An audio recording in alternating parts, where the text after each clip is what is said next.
Morning, everybody. I'd like to give you a warm welcome to this next webinar in our series around local transport planning and what the future for that looks like.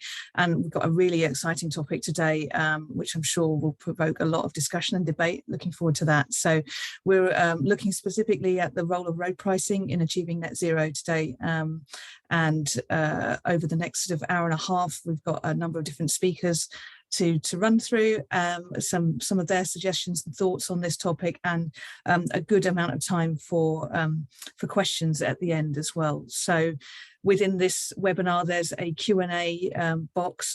If you've got any questions for our participants, and I hope you do, then please use that function to submit your questions to the panel. I'll do my very best to field those questions to the panel. If you've got a more general comment, then please do use the chat box, but I'll be looking at the Q&A box to take those questions. So please bear that in mind. As usual with these seminars, these will be recorded. So everybody that's registered will have the opportunity to catch up on these later. It will be available on the Landor's YouTube channel, and you'll also get a copy of the slides as well if you've registered. So hopefully that will give you plenty of food for thought after this conversation as well.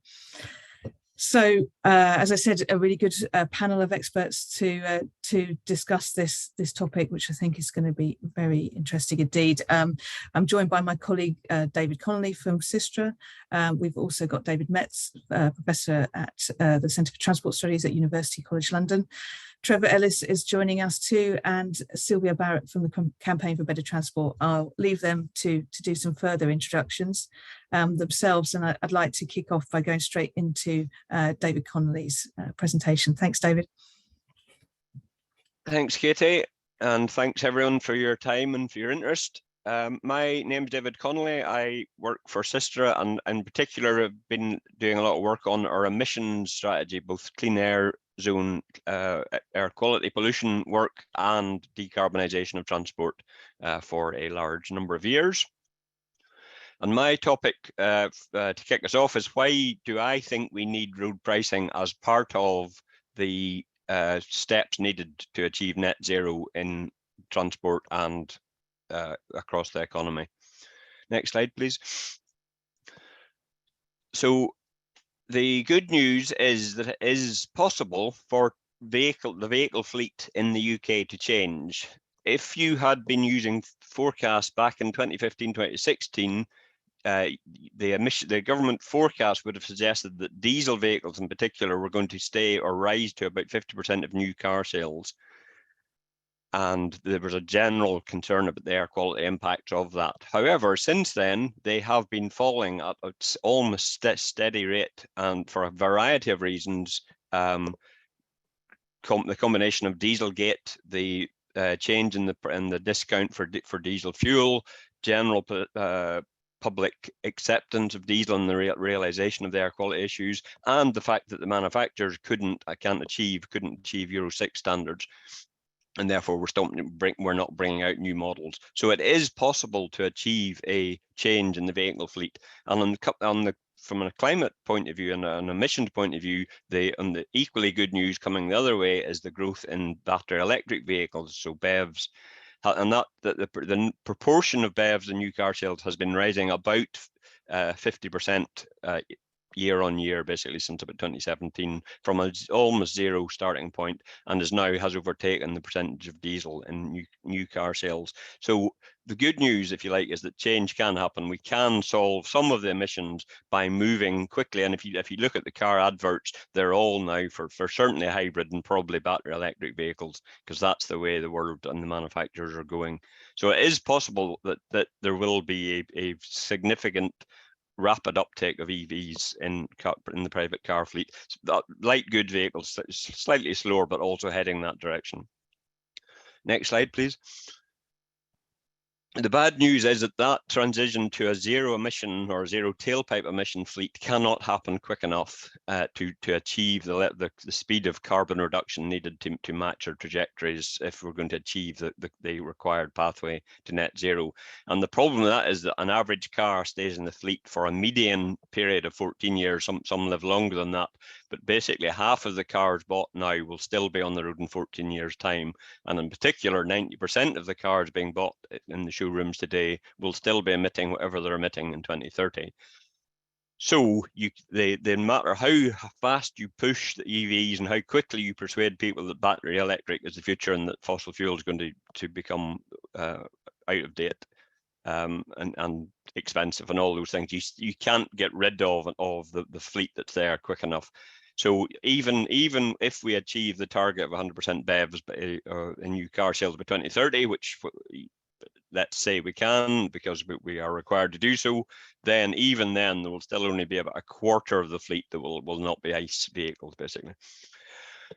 However, the relevant trajectories therefore require something like 50% of typically of a reduction in traffic emissions by 2030 to stay on track, and therefore there's a gap which has to be met by reducing the amount of the car use by some amount, whether it's 9 or 10%, which I think is probably an underestimate of what's going to be required, or a 20% reduction in car kilometres, which is what Scotland and Ireland are sort of aiming for on their current net zero climate action plans. Either way, you're going to have you need a significant reduction in car kilometres in general, to a lesser extent good vehicle kilometres, but some reduction there will help as well. You cannot achieve what's required for those trajectories by just waiting for electric vehicles to solve the problem. So you're looking, whether it's 10% reduction in car use or 20%, it's in that sort of range, and that is unprecedented. That's going to be really hard to do, and that's, as I lead on, I'll explain why I think that means road user pricing, road pricing. Next slide, please. So you could have pinned your hopes on COVID and working from home and everybody not traveling anymore, but unfortunately the rebound from COVID is generally the traffic's coming back a lot quicker than the public transport, so we're eroding those benefits. And yes, there is a much increased working from home for those who work in offices, but there's also more leisure car use and whatever. In a lot of places, the car traffic is back to the levels pre-COVID levels, while PT, public transport, and peak travel in particular is still down from pre-COVID. So we've lost the benefit, if you like, the silver lining that we got from the COVID impact on car use and car kilometres. Bottom the chart on the right, the bottom chart is 19 different demand segments. So employers' business on the left, some commuting purposes ranging from inner city residents down to rural residents, and then other weekday trips, and then the ones over on the right are weekend. Grey lines is the amount of the percentage of those trips that are. This is in England from NTS. The grey bar is the proportion of those trips that are by car. The yellow is public transport, the green is walking, and the blue is cycle. And you can see, or you probably can't see because it's almost invisible, walking and cycling cannot tackle the scale of the car problem. You can, they are good and brilliant for all sorts of reasons why we should be increasing walking and cycling, but there's such a small proportion of the car kilometers that are generating the emissions that no matter what you do to cycling or walking, you will not get the sorts of reductions from just making investing in and encouraging improved cycling. We should still be doing that for all sorts of reasons, but it's not the solution to the net zero reduction required. Similarly, there's been a number of both case studies and modelling that have shown that if you make significant improvements to public transport, including even free public transport, you'd get some percentage reductions in the local car kilometres in the urban areas, but not in other places where public transport is not attractive, and that's free public transport is not financially sustainable. So you can't. My message is you can't get to where we need to get to by just doing giving people carrots, improving things, making the alternatives more attractive. You have to start reducing the cost of car relative to those other modes. And once you do that, you get benefits on all of those other modes. And that's the beauty of car and increasing the cost of car use, is that all of the available alternatives, including car sharing and making fewer trips or shorter trips, all of which is going to be needed to get the sort of reduction required. So it targets all of the responses that we need. So that's avoid, shift, and improve, depending on how you increase the cost of car use. So it's essentially, I claim it's essential to make car use more expensive. And than the alternative, relative to the alternatives. Next slide, please. So there's various ways you can increase the cost of car use. The easiest way, if you like, or the way that we do already, is parking charges for particular destinations, so whether that's on street or workplace parking or whatever, and that has a particular impact in short trips in urban areas, and is therefore very good for encouraging active travel if that's one of your objectives. And it's relatively easy to implement on street in towns and cities, but harder to do in out-of-town shopping area or out-of-town activities and privately owned off-street multi-storage, where you might not have the legislation required to set the minimum charges.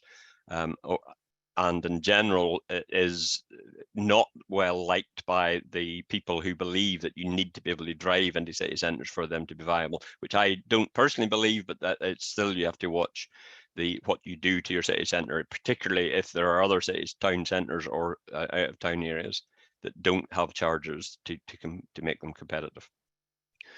The next way of increasing cost of car use is to tackle the cost of car ownership, and that includes, I would put residential parking in that, so making it harder or more expensive to park vehicles on street, and just generally making car ownership more expensive. But that's slightly indirect, because it is you're getting rid of cars, which then automatically gets rid of the car use, but you are then reducing the other benefits that come with car ownerships, particularly those that are have low incomes, because basically you end up that they can't afford cars and other people can, and if there are no in areas of poor alternatives, you are penalising those who don't have an alternative to the car.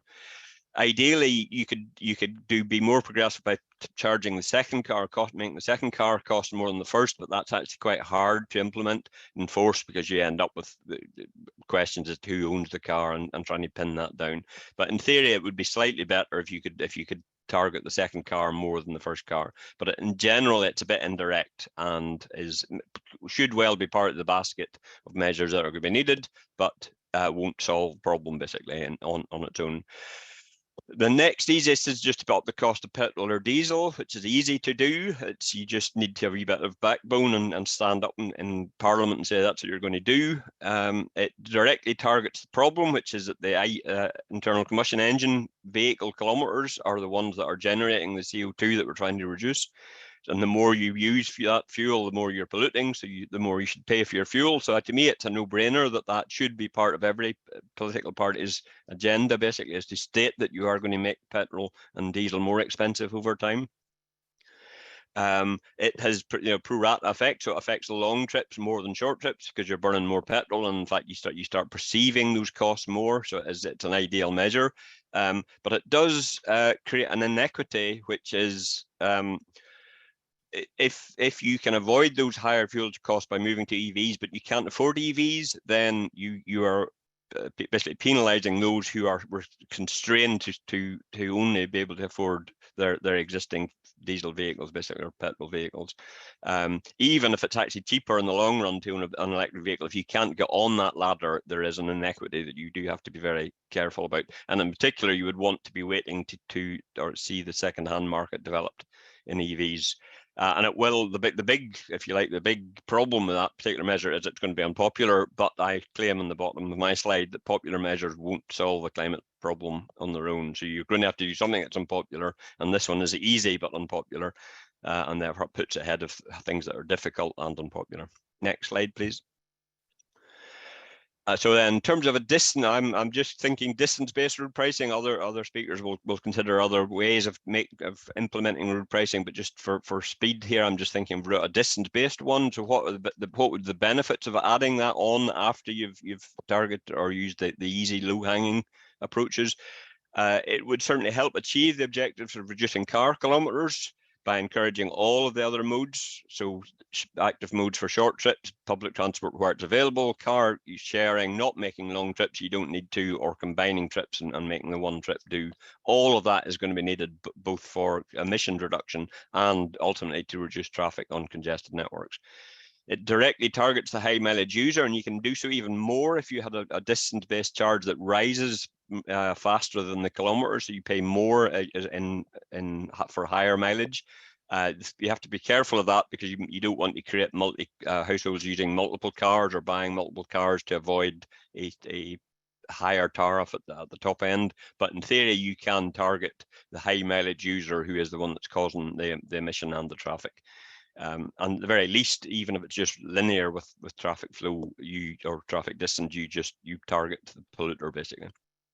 It can help obviously plug the revenue gap, and others will probably talk about that. But obviously, as we lose petrol and diesel sales, as everything moves to something else, it'll plug some of that gap and help maintain the existing network and the cycle paths and the walking and the public transport subsidies. So it's a good thing to be taking money away from motorists and giving it to transport in general, including paying for the road network, basically, and keeping it from falling into potholes.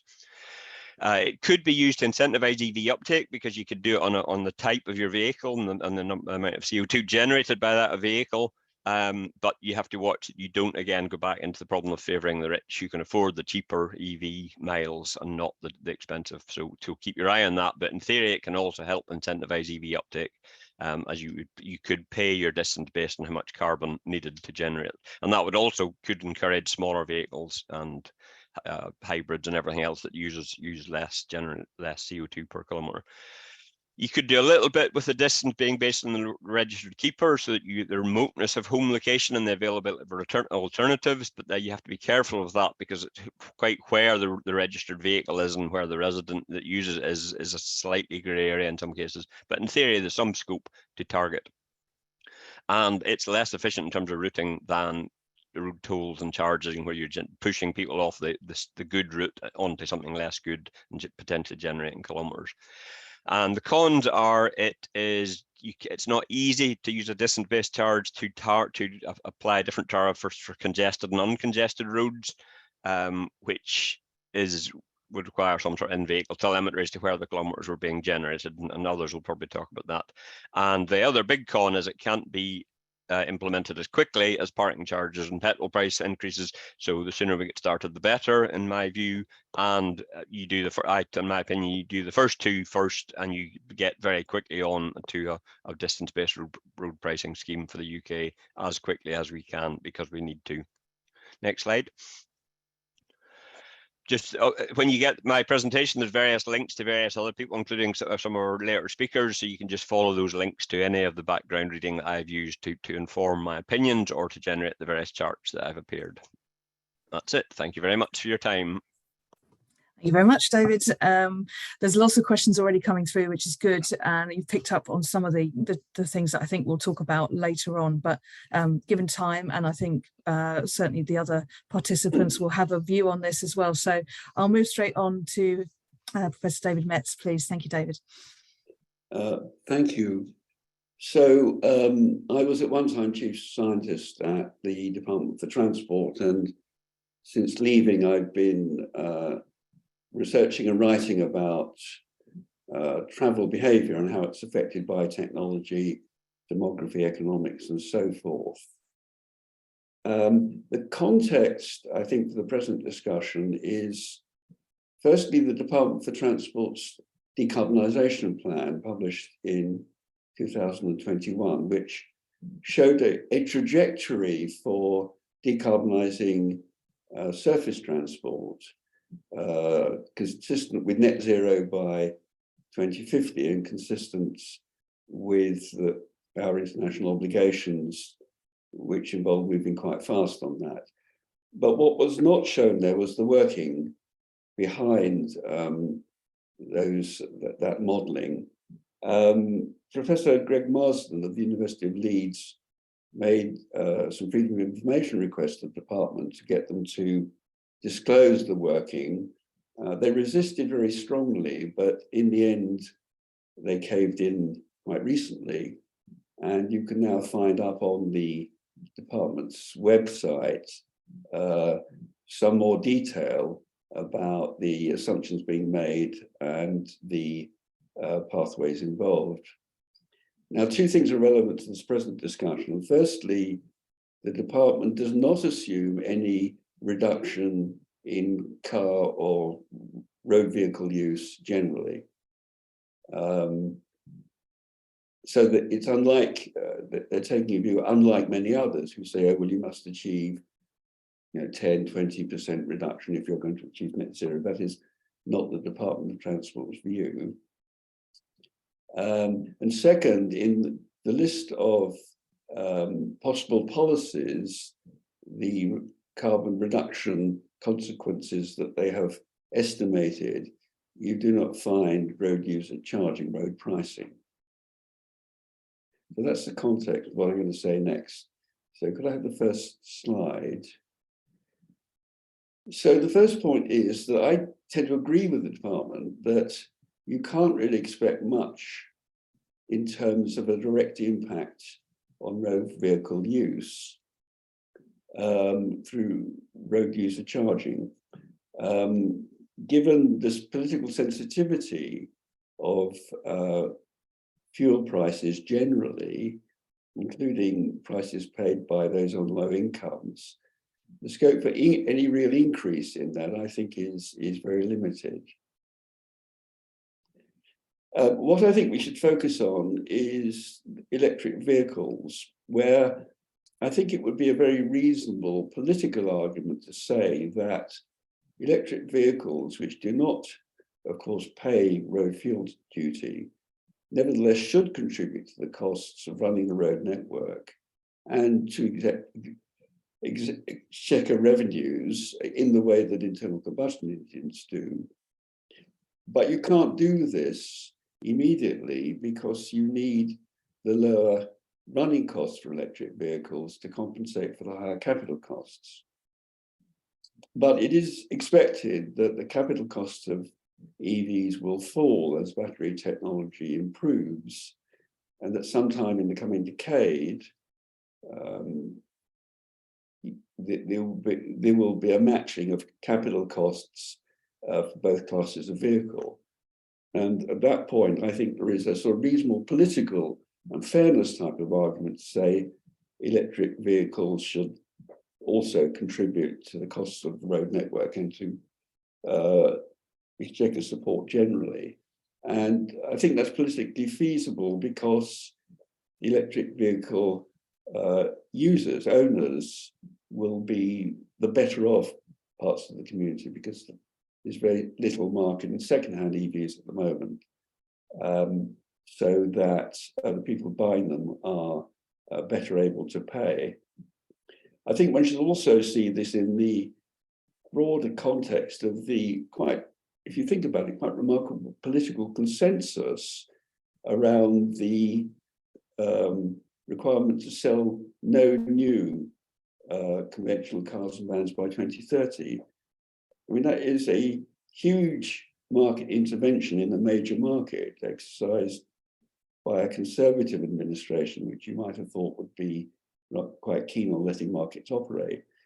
It commands support across the political spectrum by the manufacturers as well and by the motoring public.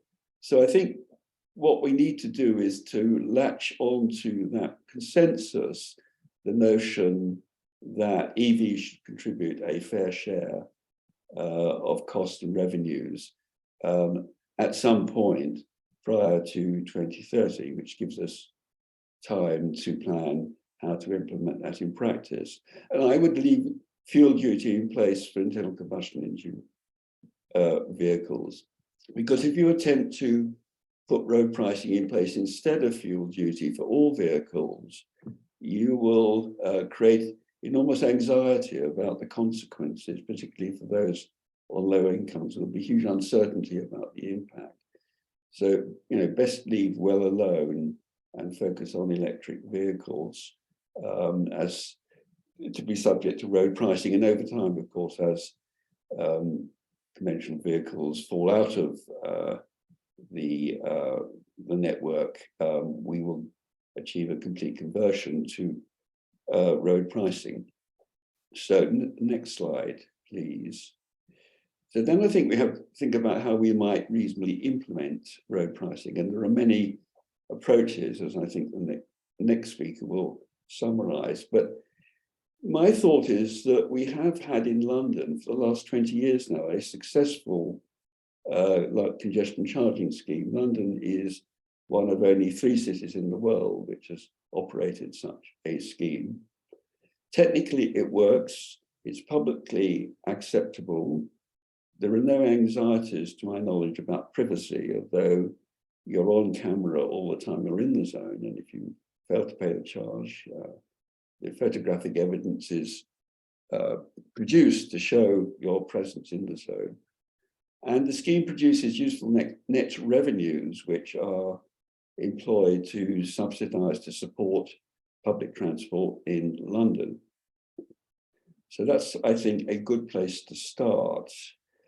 I think the trick would be to migrate the charging to a smartphone app, because a smartphone knows where it is in time and space, and therefore it knows if it's in a place where charges are raised at the time charges should be paid. A smartphone is routinely linked to a payment mechanism. The one change that would be required would be to link the smartphone to the vehicle, because of course it's the vehicle in the charging zone, not the phone itself, that matters. But I think this is technically possible. And then you have the possibility of flexing the charging according to time, whether it's time of day in the zone or duration in the zone, location. It might be by distance traveled or different parts of the zone. And then one could think about extending the zone. You may recall that Ken Livingstone, when he was mayor, who implemented the congestion charging scheme at the beginning, he extended it to a western zone, although that was reversed by Boris Johnson when he became mayor. But the possibility of extending the zone in different directions is certainly possible. Here it's worth thinking about the operation of London's ultra-low emission zone, which uses the same charging enforcement technology as for road pricing, initially implemented in the congestion charging zone, then more recently rolled out to the area within the north and south circular roads with no real public pushback. And now the plan is in the future to push this out to the whole of the Greater London Authority area. So an example of incremental extension of a tried and tested technology. Now, I think to make this flexibility possible or acceptable, one would cap the daily charge at the standard rate. The standard rate currently £15 for being in the charging zone at any point in time. So the offering would be that if you migrate to the smartphone app, you will never pay more and will generally pay less than you would if you didn't use that app. And I think that would give the authorities cover for exercising flexibility to see, what worked and what didn't usefully work. And then you have a technology which could be adopted by other cities to manage traffic and raise revenue. In the past, when the idea of congestion charging or road pricing in cities has been raised, it has seemed to require the adoption of wholly new technology, and no doubt that was in part the reason for rejection in Manchester and Edinburgh when that was broached some years ago, and Cambridge at the moment is exploring the possibility. But if we are envisaging this road pricing technology as the route to a national scheme, it makes it easier for cities to adopt it for their own purposes. So what I envisage here is an incremental process leading to a national charging scheme for EVs, which could be at that stage adopted incrementally, whether by charging particular types of roads, say the motorways, or incrementally increasing the costs per distance travelled from modest levels to start with. Next slide, please. So just to pick up some of the benefits, at the moment, the income from taxation on fuel and vehicles goes straight to the Treasury. But if you had road pricing in place, there you could envisage different mechanisms for a national revenue stream to central government and a local revenue stream, for example, to London in the case of London congestion charge. It would make more sense to have a single mechanism and divide the revenue streams, one part for national, one part for local, and that would fit the broad devolution agenda, which across the political spectrum is seen to be a desirable thing, but hard to see how local government could separately raise revenue. Well, this would be one possible way of doing it. And then that creates scope for local decisions about the level of charges to meet local needs.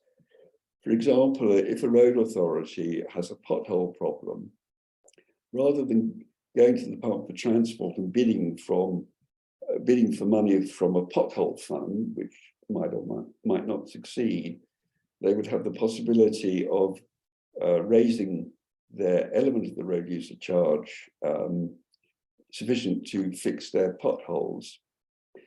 But more importantly, I think, is the scope that this raises for funding more and better local public transport, which would be desirable both for social reasons and for decarbonisation reasons, providing an alternative to the car.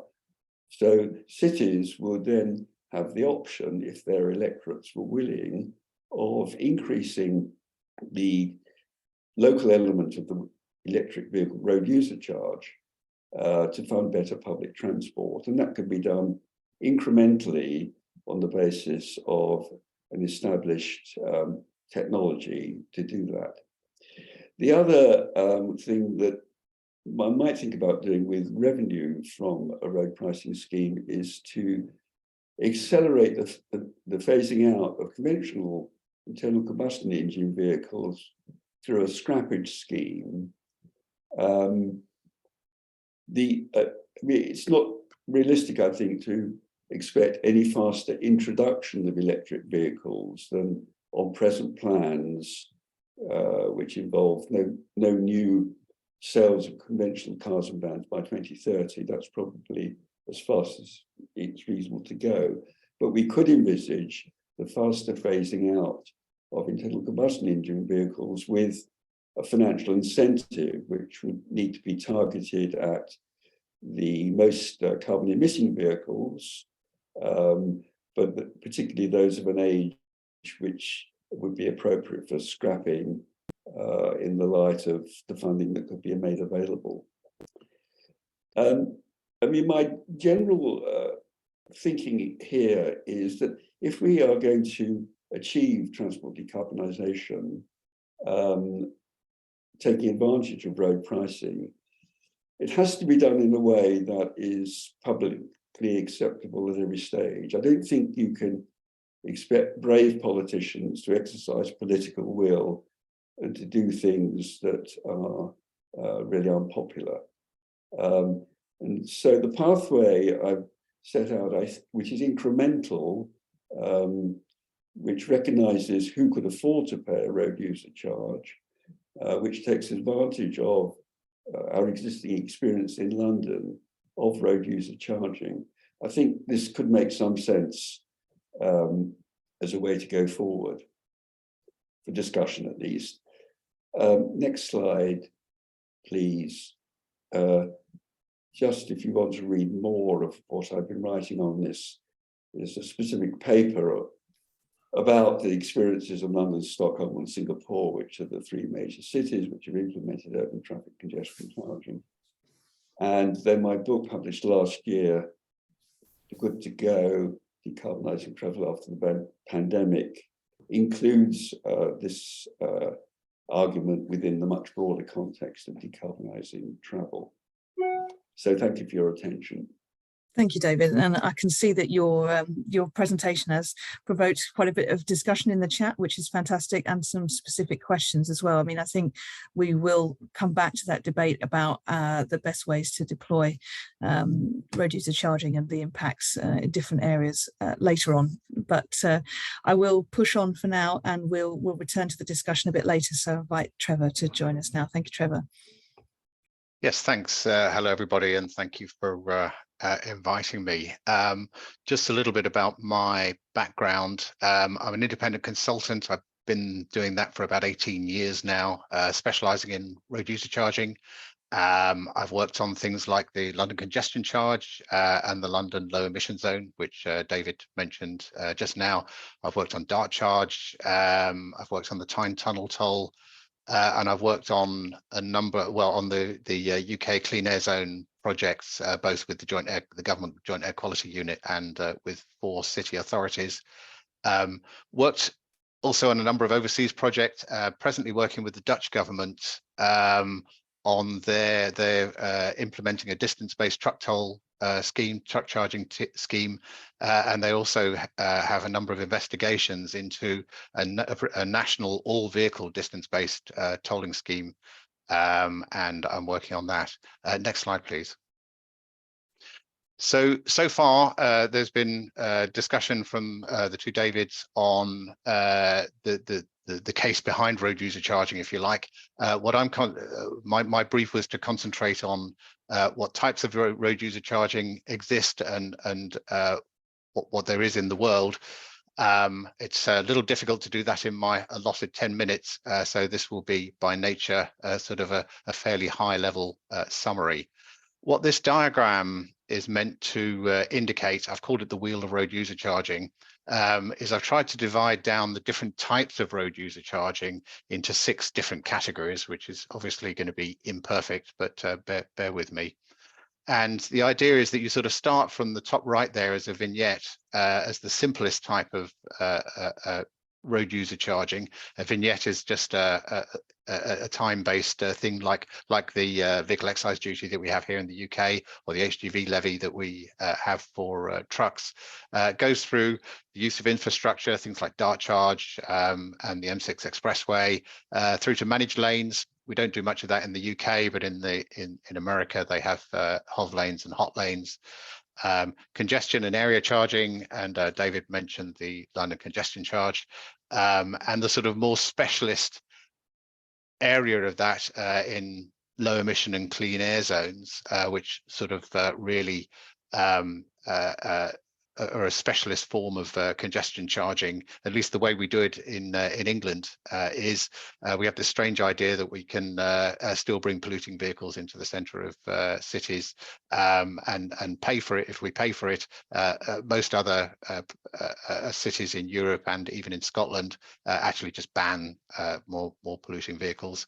And then it goes round to probably the most sophisticated form of road user charging, which is distance-based charging, which is, you know, what we're kind of concentrating on today, certainly what the other speakers have concentrated on today, where the vehicle is charged by the distance that it travels. And I really should have divided that into 2, because there is, I think, again, as David alluded, there's basic distance-based charging, and then there's the more sophisticated ideas where you can actually also base the charge on the time and the place.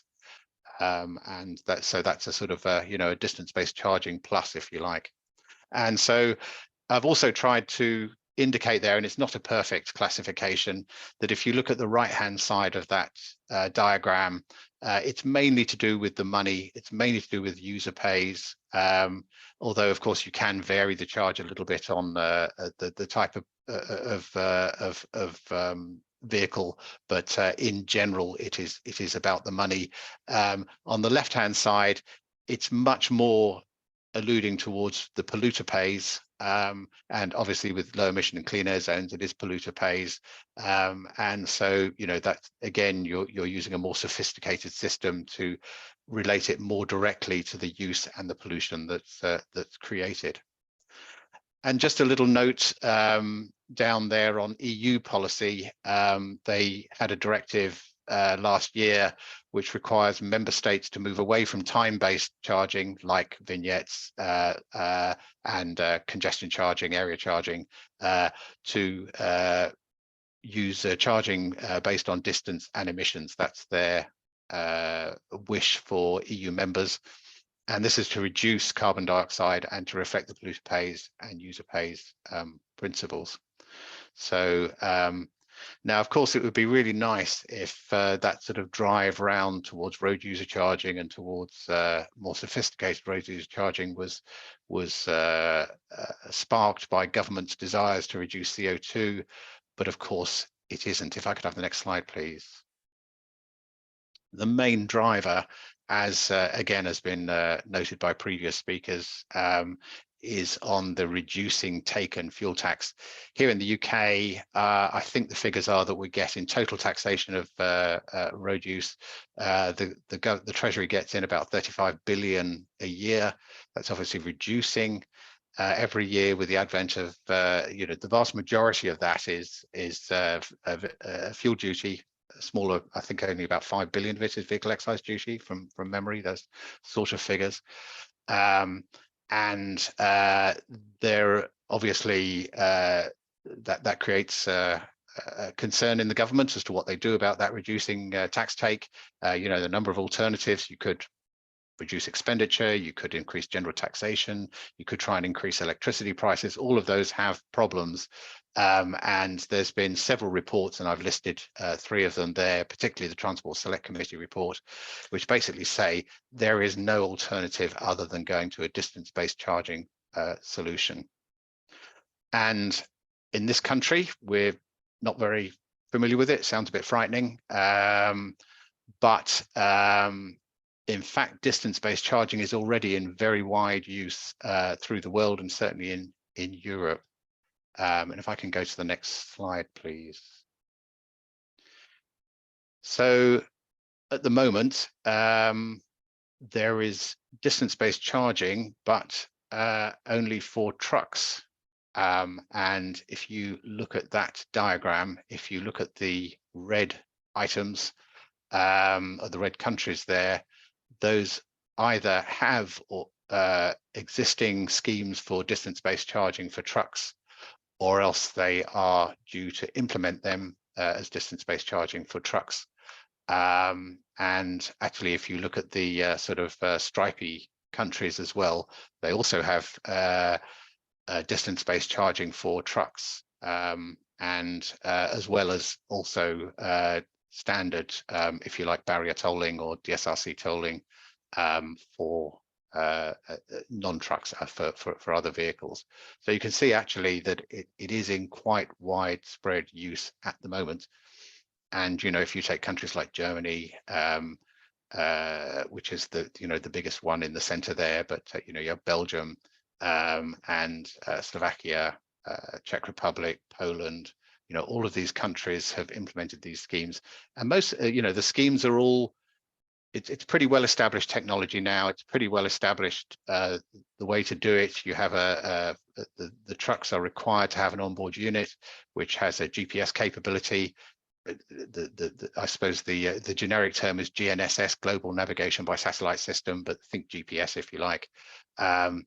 And it records the location and the journeys of the trucks, and that is then sent to it can either be to the tolling authority itself, but more usually now they have a toll service provider, and there's a number of companies springing up to do this, which essentially issue the onboard units, and that they they take the data from the onboard units, they calculate the toll, and they send the money. They get the money from the road user, and they send the money to the charging authority, to the government authority that's running the road. And of course, within the EU, there's an interoperability directive, the so-called European Electronic Toll Service, the EETS directive, which means that increasingly you can actually have one onboard unit and you can use it in any of these toll domains. So there's interoperability across them. So That's it. The ones in red at the bottom of my list of countries there, Lithuania, Denmark, and the Netherlands, are not in operation yet. Those are the ones that are due to come in over the coming years. In addition to this, I think it's fair to say that most governments, like the UK government, are looking to distance-based charging for all vehicles or just for EVs to fill the shortfall in fuel duty. And as I said, I'm involved in the Dutch government, who are probably ahead of a lot of the governments in looking into this. They have a project called Betalen naar gebruik, which is just payment by use. And they're looking at the possibility of extending distance-based charging either to all vehicles or just to electric vehicles. So that's an ongoing project. Their stated aim is very ambitious, to try and introduce it by 2030. I think that's possibly overly ambitious, but it just goes to show that there is a degree of urgency in this. Next slide, please. In the USA, just to say also that there's a huge amount of activity on, they all call them per mile fees, or they sometimes use the term VMT, vehicles miles traveled. They have a number of pilot schemes. You can see them in the sort of blue areas there. They have a number of those sort of pilots plus, if you like, which are the sort of black areas there, where they are actually offering a number of users to actually use the scheme and to actually pay per mile that they travel as an alternative to gas tax. And they're just seeing the behavioural aspects of it. They're really very interesting, the results that they're getting out of that. I think the first one was that one on the top left, Oregon, and they called it Origo. It's some very interesting results coming out of that. So yeah, just very wide, and there's also some federal interest that the government has started a number of studies into the possibility of having a national distance-based charging scheme. And again, this is driven by the reduction or the fallout in gas tax. Next slide, please. Trevor, I should just say we're probably approaching sort of time up on this. I think you're right, nearly at the key point. Yeah, but, thank you. I'm nearly. This is so just to say that this is a monumental year in that the first all-vehicle distance-based toll schemes are likely to go live this year. The scheme in Singapore, where they've had a fairly conventional scheme for the electronic road pricing. They've been working for some years now on a distance-based all-vehicle scheme due to go live this year. They only have about 1 million vehicles, so it's not a huge scheme, but nevertheless a milestone. And Indonesia are also implementing, and they plan to go live very soon. And this is based on the drivers either using a dedicated onboard unit or a smartphone app. They can use one or the other. So yeah, next slide, please. So yeah, just in the conclusions, as the previous speakers have said, distance-based tolling is a vital tool. But however, the main driver towards distance-based charging is the reduction in fuel tax take. And distance-based charging, particularly by GPS, GNSS, gives the flexibility to vary the charge in addition to distance and emissions by time and place. So therefore gives the authorities some tools that they've never really had before to potentially manage demand. But the biggest challenges, which will probably lead very nicely into Silviya's the next presentation, are likely to be gaining political and public acceptance. I think David alluded to that as well in the past. So yeah, final slide, please. And I think that's it. Thanks very much for your attention. Thanks, Trevor. And yeah, sorry to rush you along there. I want to leave plenty of time for discussion later. And as you say, a nice segue into Silviya's conversation that's coming up now, particularly around political and public acceptability. So Silviya, can I pass over to you? Thank you. Thanks so much, Katie. My name is Silviya Barrett. I'm Director of Policy and Research at Campaign for Better Transport. For those of you that don't know Campaign for Better Transport, we're the national charity that champions greener and fairer travel. That covers anything from active travel to public transport, shared mobility, and the shift to electric vehicles. Next slide, please. I'm talking to a report which we published in September last year. It's called Pay As You Drive, the Public's Views of Vehicle Taxation Reform. The reason why we're talking about this now is because obviously the shift to electric vehicles has introduced a new urgency to the discussion of road pricing, which has been around for decades. But now that we are moving to electric vehicles, obviously that loss of revenue for the Treasury is the main reason why the government are also now starting to talk about this. And the Treasury has already said that it intends to keep revenue from taxation broadly the same. So reform will be necessary, but they haven't said what shape this will take. Now, distance-based road pricing is obviously the obvious choice. It's something that has been promoted by the Climate Change Committee, by the Parliament's Transport Select Committee, as well as obviously many academics and other parties. There are, of course, many other reasons why road pricing is required. As previous speakers said, for us, it's about the need to decarbonize transport, the need to reduce traffic in order to meet net zero, to improve air quality, to improve air safety. We know that with electric vehicles are not enough in order to achieve all those objectives. Therefore, we all need to be driving less. The only way to achieve that is through a combination of sticks and carrots. Those two cannot work in isolation. So if you only improve public transport, which previous speakers said, obviously that's not sufficient in itself, because people that currently drive will remain comfortably driving and will not even consider the alternatives. Whereas if you only have the stick of pricing, then people will obviously think, okay, driving is getting more expensive, but I don't have the alternatives. So it just becomes a complaint if the alternatives are not provided. That's why we need a combination of both. But the big reason why road pricing hasn't been progressed over many years is because it's long been seen as politically toxic. It's because politicians think that the general public do not support this.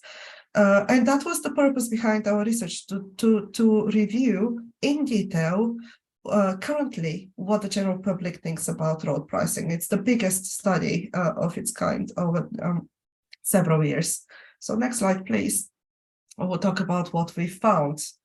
So in the research, we wanted to test the people's views of what do we need a reform of vehicle taxation and why people think that is, as well as if we move to pay as you drive, what is the best arguments to use in order to promote this concept.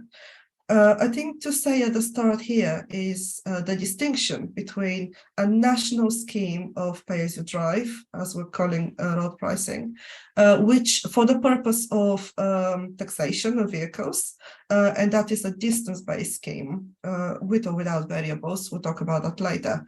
And on the other hand, you have local road pricing schemes, which tend to be cordon-based schemes like the congestion charge, clean air zones, ULEZ, and so on. And they are implemented obviously by local government as opposed to central government, and they are to tackle the obviously iniquities of air pollution, congestion, and health, and they're not to raise revenue. So these are the two distinctions. In our research, we focused on replacing fuel duty in VED with pay as you drive, as opposed to local schemes, but then we'll look at integration between the two later on.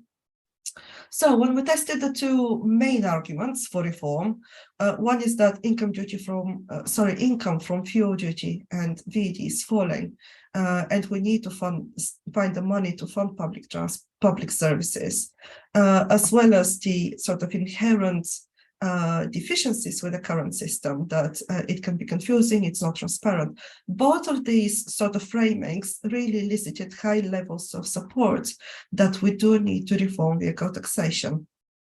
Next slide, please. So then we introduced the concept of pay as you drive as a replacement for the current system of fuel duty and VAT. So it's not about a new tax on top of what people already pay, it's a reform of the current system. We tested people's support for this concept at various stages of the survey. It was quite a significantly long survey because we wanted to gauge that change in opinion. And what we saw was that at the start of the survey, 41% of people supported the concept, 21% opposed it. But at the end, support had increased to 49% and opposition declined to 18%. And that basically demonstrated that when people consider the options, when they discuss how their concerns can be addressed, people's views can change and opposition declines. And that's why we're saying that it's very important to involve the public and stakeholders in that discussion early on, so that everyone can understand what the proposal is and how their concerns can be addressed. Next slide, please. So when we then tested the main arguments for and against reform of the vehicle tax system with pay as you drive, we found that there were two main arguments really that really resonated with people as to why reform is needed and why moving to a pay as you drive system is a good thing. So the first one of those was that electric vehicles need to start paying tax like all other drivers. So there's an inherent fairness argument there. The general public, most of them currently obviously are petrol and diesel drivers, they think that it's not fair that electric vehicle drivers are not paying their fair share of taxation at the moment. Obviously there's reasons for this because electric vehicle upfront costs are still much higher than petrol and diesel vehicles. But as this changes, the general public understands the need to bring electric vehicles into the national tax system. The quote there on the right really explains that pretty well. And behind that sort of fairness argument, there's also the need to be fiscally responsible. So when you say to people that revenue from tax is falling, we need to make sure that we maintain that, people understand the need for that. Whereas instinctively you might think, oh, the government wants to tax us more. Well, people really understand that a government is a company. We need money, income in order to fund the public services and public good, especially with the current state of public services at the moment. So that is a good framing that the government are already using, and the framing that was used by the Select Committee as well. Next slide, please. Another strong argument was that sorry, just on the question behind electric vehicles or all vehicles. Whereas it's very tempting to say, if electric vehicles are the problem, they're the ones not paying tax. That's what's causing this revenue loss. Why can't we just tax electric vehicles and leave the rest of the system alone? Well, some people did agree with that, so over half of people, but there was actually a stronger agreement that for fairness reasons, if any change to taxation needs to apply to all drivers. And I think the third option, the third statement there is why people ended up. So it's fair that electric vehicles are taxed alongside other drivers, but at a lower rate to reflect their comparatively lower impact on pollution and carbon. So I think a system that combines both is basically what people's preference is, and there's more questions on that later on. Next slide. The second argument that people really were drawn to was the idea that if you drive less, you pay less. So some might say, okay, well, that is currently the case with fuel duty with the current system, because if you obviously drive less, you use less fuel, so you pay less tax. But because fuel duty is hidden within the price of fuel at the pump, many people don't really understand this, and it's not a visible sort of link between how much you drive and how much you pay. So the second question here, the second bar on the right, is if we make the system more transparent, then that is a strong argument, and it's something that will enable people to budget better, and it will also lead them to think about how much they drive, and subsequently reduce the amount of drive in order to save the money they're paying for petrol and for tax as well. Next slide. So obviously that is the main reason why pay as you drive can promote behavior change. So if you pay per mile and you pay per vehicle, that promotes a more efficient vehicle use. So we already heard from people with the cost of living crisis, many are thinking more about what they pay for driving. So that would promote combining trips, increasing vehicle occupancy, as some people have said in the chat, being basically more efficient about how you use the car. Obviously it will push some people to use car clubs or car sharing to a great extent. It also needs to be combined with the availability of public transport. So when we first asked people whether they support or oppose pay as you drive, the main reason why people did not support it at that stage was concerned that people don't have availability of alternatives, therefore they don't have a choice to drive, but to drive. And that is why the implementation of better public transport is the #1 mitigation measure out of all the measures that we tested to make the scheme fairer, that people said needs to be in place. So investment in public transport alongside road pricing obviously is very important. And then there's the question about people's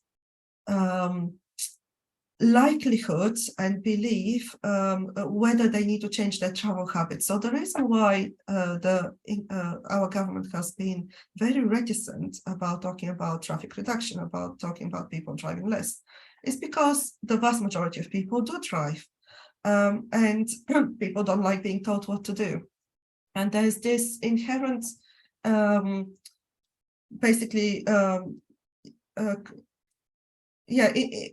negative thing about telling people not to drive.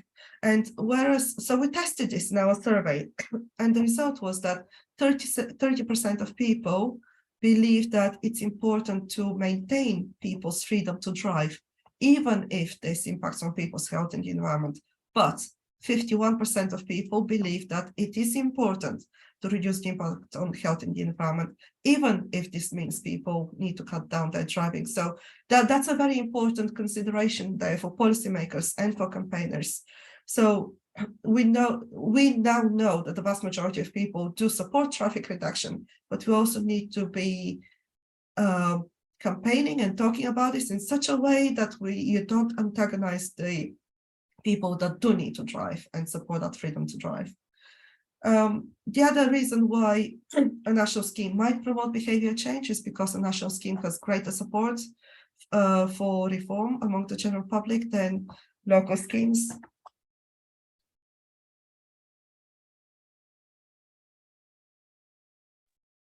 Excuse me. So local schemes implemented at the national level had plus 11% net support. So 40% supported, 29% opposed, whereas for a national scheme, as we saw, is plus 39%, 49 support versus 18 opposition. Although there was a much greater support for local schemes in urban areas, as can be expected. But a national scheme, because you're taking away something and replacing it with something else, is less controversial than imposing a new scheme on people that is not there before. Next slide, please. So what does that mean about the options that we have? One is, as already suggested,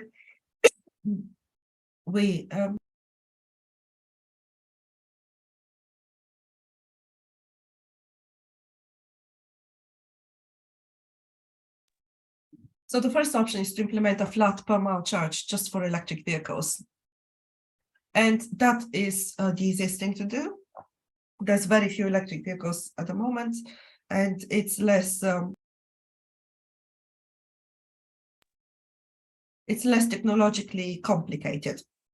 But obviously the downside is that you're not addressing the issues with the current system and the fact that petrol and diesel vehicles will be on our roads for decades to come.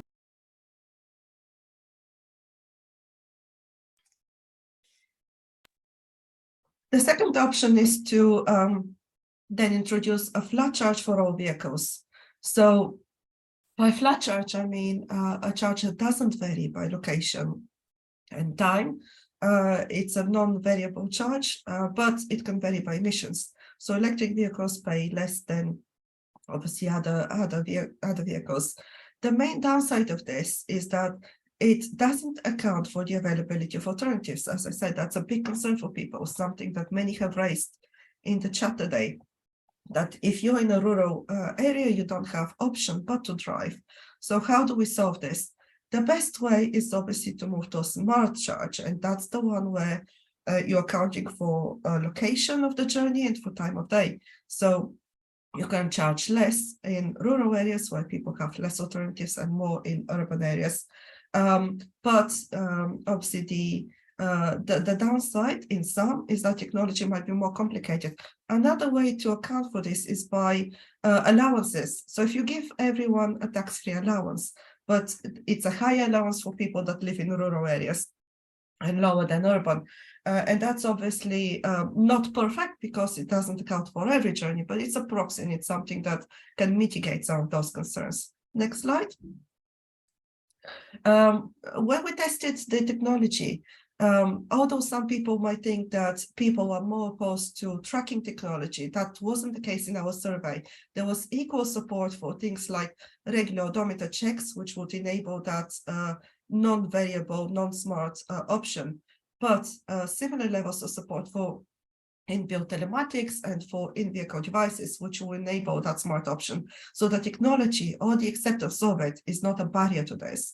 Another option was to give people the ability to opt out of tracking if you do implement a smart system. So people that don't are concerned about privacy, for example, can pay a flat set charge instead. Next slide. So what does this mean for policy? It's obviously about how you communicate the need for a scheme. And we can talk about this in more detail in the discussion, but it's focusing on the need to be fiscally responsible. It's focusing on the ability to pay less if you drive less. So the vast majority of people might be paying less than they pay currently in tax and fuel duty and VAT on fuel duty as well. So that's a big chunk of what you pay at the pump. And if you're driving less, or if you're in a rural area and you've got variable charge, you might as well be paying less than you currently do. Revenue neutrality is possibly a thing to consider, at least at the start. Ring-fencing the revenues for public transport, very, very important. And as some people put in the chat, obviously you require some of that investment up front. You can borrow against future income, but also you can roll it out gradually if you've got this variability by alternatives, so that you're paying less, but you might be paying more when public transport improves. We can talk about the ability to how do you get the political consensus as well, and I think that's very important because as some people say it's very controversial topic still, so we need to get that cross-party consensus that we need to reform taxation. Treasury has already said we do need to do that. So if all parties basically agree the reform is needed, then it will be after the general election to discuss how this happens. But there needs to be a signal to the general public that reform is coming. So I'll leave it there. Lots to discuss in the chat afterwards. Thank you. Thank you very much, Silviya. And yeah, I'd like to step straight into the panel discussion. We have run over slightly. Some apologies in advance if we don't get to all of the questions, but I'll do my best to do that. And of course, there might be some questions in the chat that some of our panelists can pick up. Silviya, I spot there's a couple of specific ones on the survey, and of course you can find out more detail. I think the full report's published on the Campaign for Better Transport website as well. So yeah, thank you very much for all of your interactions and comments, questions so far, and thanks to the panelists as well. With the 20 minutes or so we've got left, I would like to kick off by thinking a little bit more, I mean, we've all discussed different approaches to this, clearly differing views on that as well. If we were to focus, say, on what a pilot might look like, particularly thinking about what area, what size of pilot you might like to do, but also just summarising your views on the approach, that would be, I think, a good place to start. And maybe I could come to David Connolly first as a view on what a pilot might look like. I think the best scheme is the one that can be introduced quickest because of the urgency of the need to reduce kilometres or whatever. Pilot is useful, but it is, if the best scheme is a pure distance-based scheme, which I reckon probably is the simplest. So you, as part of your vehicle registration, is how many miles you've driven that vehicle in the preceding year. You pay a charge. It's not directly linked to any given journey, but it's the mileage driven, and you pay more for your fossil fuel vehicle than you do for your electric vehicle. With that sort of scheme, it doesn't have to be geographic, because you could do that with a subset of vehicle owners. So it could be any area you like. Pick anybody whose surname starts with the letter K or whatever, or a vehicle owner. So it doesn't have to be telematics, cameras, Big Brother watching your phone moving, and therefore the geographic area is neither here nor there. It's just either you go straight to that solution, or you pilot it with a subset of car owners and check their willingness and how they found it, and et cetera, et cetera. So you could do it without thinking of it as being a congestion charge in the Bristol area or Wales or wherever. I don't think it's a geographic pilot. It's a technique. You know, how quickly can you get something that works, and the people who it works upon are happy with it, basically, at the end of the year, in my opinion. Thank you. David Metz, did you want to come back on that? Well, I argued earlier that London is the place to start because we have road user charging in place, and we should migrate the technology to a smartphone app as a pilot to see if that works. I expect it would work, and I expect users will gain confidence, and then you have the option of flexing the charge according to distance, time, whatever you wanted to do. And if that worked, you have the option of rolling out further than that with technology that could have national application. Any other views on that? I guess something to add is, obviously I explained the 3 stages as we see them. They're not necessarily consequential. Some can be skipped. As I said, you can skip the middle part and just go for a smart charge with the ability to opt out. But yes, the way to I think the discussion that is being currently had in London for moving to a distance-based charge is very good in this regard, because a London scheme could potentially grow into something bigger, depending on, obviously, the design, depending on the technology. But also local authorities progressing local scheme is a good way to introduce the ability to charge, and then the president to then retain some revenue. It gives local authorities a stronger hand to then go to government when it comes to revenue allocation from a national scheme. And Trevor, what's your view on that? Yeah, I just think with any pilot, you've got to think about, they're about de-risking, and you've got to think about what aspect you're trying to de-risk, really. And my view probably is it's mainly the behavioural and acceptance aspects that you need to look at. The technology, I think is fairly well proven. I disagree slightly with David, and I don't think you should get fixated on smartphones. There's lots of issues around using smartphones for distance-based charging. What happens if the battery runs down? What happens if you leave it at home? What happens if you smash it? All of these things. And in fact, actually, every vehicle that's been sold in Europe since 2018 actually has a built-in GPS and communications ability through the eCall service. And if we can only persuade the vehicle manufacturers to release that data and use it for charging through toll service providers, that would be probably the best way. So smartphones and other things will actually only be an interim technology. And the simplest way actually is, as Silviya said, is actually an odometer. And a lot of the American schemes are based around odometers, which has big public acceptance. And that's one of the things that's being considered by the Dutch authorities. So I wouldn't concentrate on the technology. I'd concentrate on the public acceptance and the sort of behavioural aspects. Totally makes sense.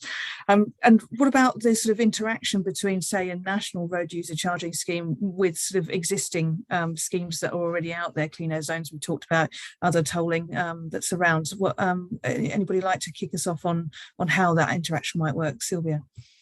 Yes, so some content which I skipped because of lack of time was people's views on how local schemes should integrate with the national scheme. And the biggest support was for having a national scheme with local top-ups. So that is essentially the smart version of a scheme, because then you're accounting for location and congestion. If you're only going with the middle option of odometer-based distance charges without location, then you would need those local schemes to maintain, so that they then account for the congestion and pollution at the local level. So it all depends on what option you go for, but lots of local authorities are pushing government for that smart option, because it's basically easier to implement than having to do lots of battles at the local level. Then if you're basically saying, okay, there's a national scheme, we're going to have our top-ups as part of that, and people would be then accepting of that as well. Okay. David Connolly, you had something to add? Again, my number one thing is do the thing that's quickest, and I think trying to get local politicians to vote for charging their residents or their neighbours' residents more than somebody else doing will slow the whole thing down. I would go national and simple and quick, and then if you want to have a clean air zone or a pedestrian free area in your town centre, city centre, or higher parking charges, crack on. Basically, it's, do all you can to reduce car use and bad car use in particular in your area, but don't slow down the need to make car use more expensive across the UK as a whole. Trevor, anything to add? Yeah, I mean, one of the things that the government really got, if you look at the clean air zones as an example, one of the things the government got really right was that the clean air zones in different cities are paid through one portal. So essentially, there's simplicity for the users. It's a shame the London low emission zone isn't the same thing and it's called a different thing, but interoperability and a simple use is really the key to the whole thing. And there's even been criticisms in the clean air zone that different cities have different rules. Some apply to cars, some apply to vans, some don't, all of this. So I think the thing is to really think about it from the user point of view and think about how you can make it simplest, easiest understood, and easy, very much easiest to use would be my sort of plea, really. With David Metz, anything else to add on that? Look, we have to be clear whether we're envisaging road pricing on top of existing fuel taxation.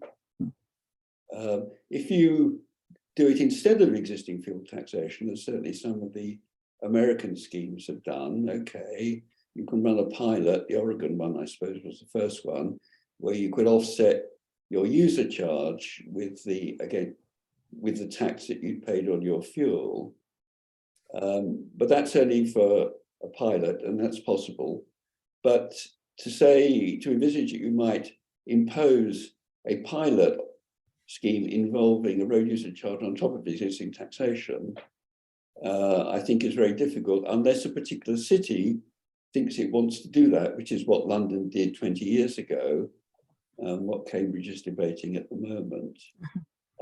I think in response to David Connolly's point, no, we shouldn't rush ahead as a matter of urgency, because we will put in place something that's not viable. We have to proceed quite carefully and cautiously, retaining public acceptability all the way through. Otherwise, the politicians will not accept it. So I'm very much looking for incremental change, which rocks the boat to the minimum extent possible, but actually achieves the overall outcome, which is to reduce carbon emissions. That's what we're in the business of doing. It's interesting, because that's certainly a bit of a dichotomy from the discussion that we've had so far. I mean, Trevor, Silviya, what's your view on the speed at which we ought to be moving on this issue? Trevor, maybe first. Yeah, I mean, it's really, I think, driven by the money, isn't it? That we have the reducing fuel tax take. At the moment, there's nothing filling that, and certainly it'll be accelerated as we move towards 2030 and the ban on pure internal combustion engines. So I think in terms of moving forward, it should be considered.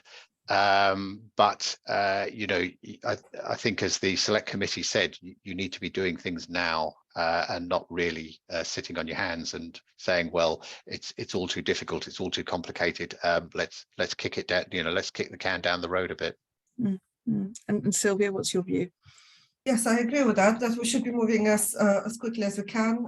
Certainly, I mean, we are trying to encourage this cross-party conversation in private for now, up to the next general election, to get cross-party agreements that we do need to reform. Let's sort of sit down and look at that after the next general election. But it's very tempting, obviously, for an existing government to leave that to the next government. And what we're trying to say to people, well, whoever is in power after the next election will need to do something. So let's not jeopardize this. But it's also important to signal to the public that reform is required, so that you have this time to have the conversation with the public, to consider different views, to say, we are doing this, how can we make it the best possible so that it works, and get people on board. Yeah, I think certainly things like the research that you're showing about public opinion, and it's interesting to see how that changes as arguments are sort of articulated as you go through the survey. But what else do you think? What does the panel think that we can do to kind of, quite a lot of conversation about how we get a simple message, how we get the political momentum to this. So we talked about demonstrating public acceptability. What else do we need to do to get this moving? Yeah, I think it's important to settle on a simple message. And I was very encouraged that our survey said that people support the view that we need to do this because of vehicle taxation, because of the falling revenue from electric vehicles, which is, the main reason that government sort of talking about it. If you're trying to convince politicians for traffic reduction reasons, that will be more controversial than for taxation. Yes, we do need this to happen if we are to meet our net zero, and that's something to include as a message to certainly to some segments of society. I mean, we did very detailed segmentation as well, based on people attitudes. What messages resonate with different groups in society. So you can vary that message, but you need to settle on a core sort of communication reason for the scheme, and then use those in order to bring different segments on board. David Connolly. Yeah, I think I agree with Silviya. There are probably actually three messages. There's the one about the long-term or medium to long-term need to replace the revenue, which is a no-brainer. There is the urgency of climate change. We must reduce our car use, and therefore we will be doing things that do that in as quickly as possible. And in these areas there is congestion, we will introduce a congestion charge. We have very clearly distinguish between congestion charging in its various forms, right, including urban parking and whatever, distinguish that from the general need for everyone in rural and urban and every other area to reduce their fossil fuel car use, and separate that from the message about the need to do something in the medium term to replace the revenue. I think there are three messages, and they need to be kept separate and pointed at the right audience at the right time, rather than confusing. Quickly, the need for fairness and transparency and reform of the current system is also important. And there is a way to sort of target this at the cost of living issue as well, because at the moment you can only reduce fuel duty for everyone or no one, but having this smarter system gives you an opportunity to target discounts and allowances at the groups that need it most.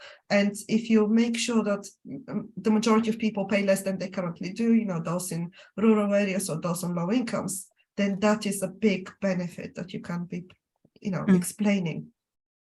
Yeah, I think it's. I mean, it's interesting. I think Silviya's analysis is fascinating, actually, with the sort of public acceptability, and it'd be interesting to see how that changes over time. Certainly, there's been studies in the Netherlands, which I work in, which give pointing in the same direction. I'm just slightly hesitant. I worked on the Manchester congestion charge when that was going to be there, and that was heavily voted against, and also Edinburgh. At the moment, there's a huge discussion in Greater Manchester, as you probably know, on the charging low emission zone, and the reality is that the local politicians perceive there's no votes in it. In fact, there's a loss of votes in it, and you need to get that national kind of consensus and have an honest discussion with the public that actually there aren't too many alternatives, and this is something we need to do. David Metz, any other comments on that? Yeah, I mean, I think there is a problem in that road user charging, road pricing would be a means of raising revenue for government, which is therefore comes in the area of taxation, which is the Treasury prerogative, which it jealously protects and precludes other departments from discussing, partly because of political sensitivities. But then you've got the scope for managing demand, reducing air pollution, reducing carbon emissions, which are very much transport policy objectives and wider government objectives. And so it's really hard to get a discussion outside government, and possibly even within government, about the issues. I mean, what one would like to see is the government coming up with a consultation document exploring all the possibilities that we've been discussing today, approaching this with an open mind, stimulating in debate, and then seeing where we would get to. But because of the conflict between raising revenue and all the other desirable ends, the government finds it quite hard to do that. Now, if there was a think tank specialising in transport with a high level of analytical skills, you might imagine that would be a task they could take on in the way some of the leading think tanks and analyse taxation and welfare benefits and so forth. But we don't actually have that at the moment in the transport area. So we kind of lack a mechanism for carrying this debate forward beyond the kind of discussion we're having today, which serves to identify the issues, but it is quite hard to see how we progress this. Anybody else got any comments on those? I've probably got only a minute or two for a final question. So, does the campaign for better transport not fit the gap nicely there? Yeah, obviously we have done lots of research and analysis on this. I suspect what David is talking about is something like the Office for Railroad or the Office of Budget Responsibility, and was saying that there needs to be a body like this, which once the government decides, okay, we're moving to pay as you drive, this body will be the one that looks at what are we looking to achieve in terms of revenue, in terms of carbon reduction, and what is the level of charging, and what are the multipliers that are required to make this system work. That reviews and sets the rates at annually, and I think that will then take the political side of things out, and instead of having this political lock of freezing fuel duty every year because it's the government's decision, yeah, I think that's a big sort of bonus, because the current system is faulty. We're not going to move beyond the freezing fuel duty, so a reform gives you a chance to repair this. Yeah. And in the last, sorry, I would just make the point that we have to go beyond the current government as well, because we don't want it to become a political football. It has to be either Parliament as a whole or an organisation set up to think about the problem rationally and understand what works and what the public will accept, and not have it the government doing anything, because that is a recipe for disaster, political sort of football, basically. Yeah, no, and that's certainly been part of the discussion today on the chat, particularly using Cambridge as the example, where it has become a bit of political football, as it has in many other areas. It's not helping moving that conversation on. I'm afraid we have got quite short of time in terms of the Q&A, and I'm very sorry that we've not been able to cover all of those questions. There's been quite a few detailed ones, and we will try and pick up some of those, and I hope on reflection and further reading you'll be able to pick up some. In the last minute or so, maybe I could just ask for any final comments briefly that any of the panelists wanted to make. I'll just go around my screen in order. So Trevor, any last comment that you would like to make on this subject? No, just to think about the timescales and how long things take, and you know, when the crunch point comes, and that should drive the imperative at the moment. Thank you. David Metz, your final thoughts on this? I don't think you can expect ministers of any political party to be very brave in this area. They will want to go with public opinion, and so the public has to be offered something that seems fair and effective, and will not leave them worse off as a result. Thank you. And Silviya, your comments. I've just seen a comment in the Q&A about not discussing the need for public transport sufficiently. I am very clear that is essential, and I said this in my presentation. The two need to go hand in hand. And yes, you do need improvements before a system is introduced. The people we surveyed were very clear about that. It's about turning government's priorities around. The government is very good at talking about we will improve public transport, but public transport fares are going up while fuel duty is being frozen. So we need that flipped around. We need greater investment in public transport while fixing the vehicle tax system. Thank you. And David Connolly, last couple of comments. Yeah, the reduction that we need in car kilometres will not come by giving everybody a bit something that's better than it is at the minute. There will be a need to have solutions that are less good than your current ability to drive your car wherever you like at a very cheap rate. So I don't think you can find a solution that achieves. You can either give up on the climate target, or you can introduce schemes that are make people worse off, and you have to explain why that is necessary, and whether it's a revenue or a climate argument is you can target your argument as you see fit. You cannot achieve everyone winning in this particular battle, I'm afraid. Oh, David, I can't believe we're going to have to end on a pessimistic point. But I think we are going to have to draw it to a close there. I thank you all for your contributions today, particularly the panel members, for everybody that's submitted questions and engaged in the conversation online. So thank you very much for that. And I hope you've all enjoyed it today, and I hope we will continue this debate, but certainly move it on towards action. So best of luck everybody with that, and thank you for your attention today. Thank you. Bye-bye. Thanks, Katie. Thank you. Cheers, folks. Thanks for your time. Bye-bye.